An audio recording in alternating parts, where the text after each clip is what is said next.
The Persian Empire was a massive, well-functioning empire, and this was because they invented or fixed many genius ideas to help them succeed and flourish.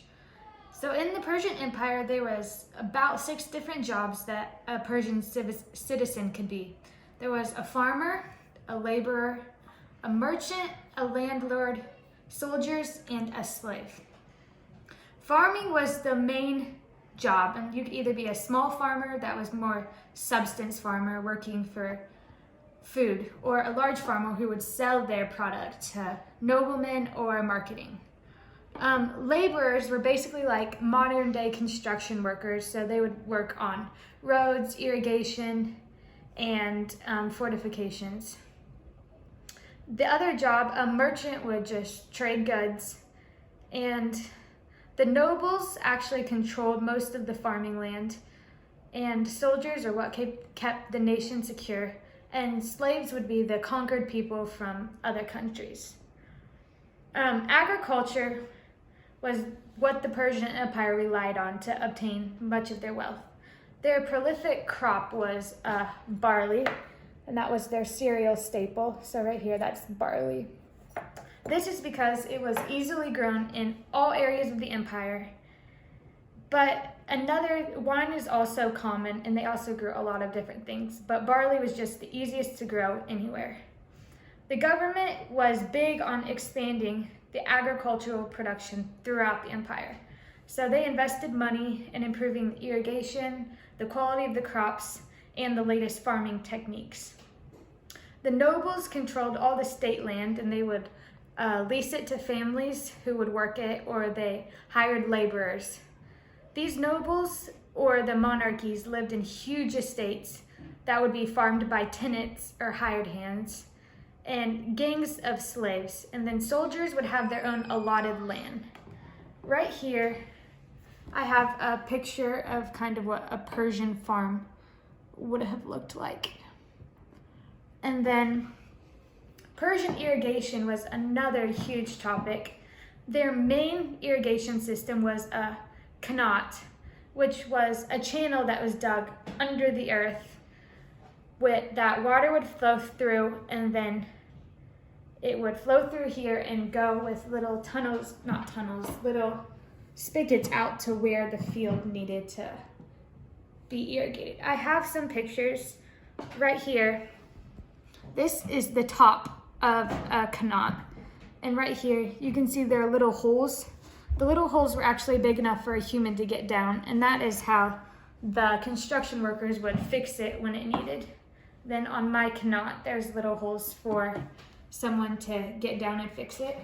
Right here, this is the picture of an inside of a qanat, and right here you can just see the water flowing through it. And then right here is a picture of, this would be at the edge of a qanat after it's flown underground.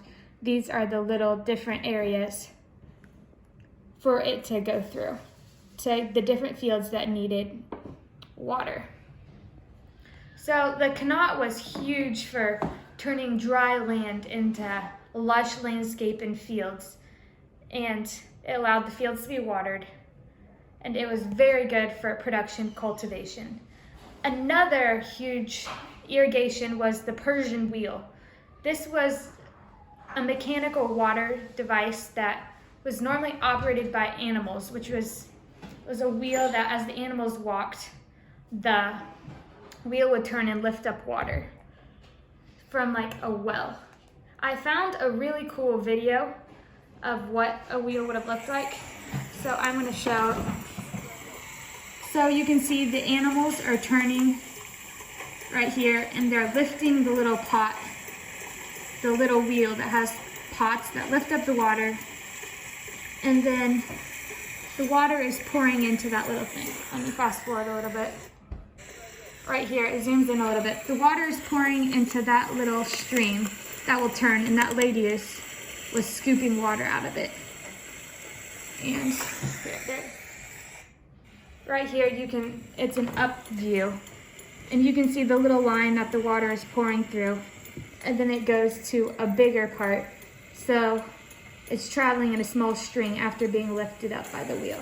So I thought that was a really cool video, and it showed the Persian wheel really well. And I'm gonna try and demonstrate my water irrigation system. So basically I'll just pour water through my tunnel, and then hopefully it will go out into the little shovels type things so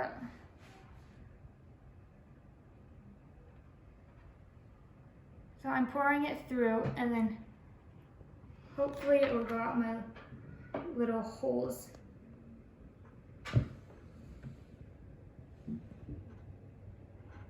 So the water would have just kept flowing through, and it would have come down the tunnels, and then it would have followed the little path where it was meant to go. So that was kind of how a canal worked. The Persians also invented a lot of other things, like a yakul, which was a domed refrigerator unit made out of clay that was used to store ice. So that's probably where refrigerators were invented. Another interesting thing they invented was they were the first people to celebrate a birthday with cake and candles, which that is a very universal thing to do now. They also invented the postal system and the reformed tax system. So in conclusion, farming was what kept them stable, but the creative inventions like irrigation is what kept them thriving.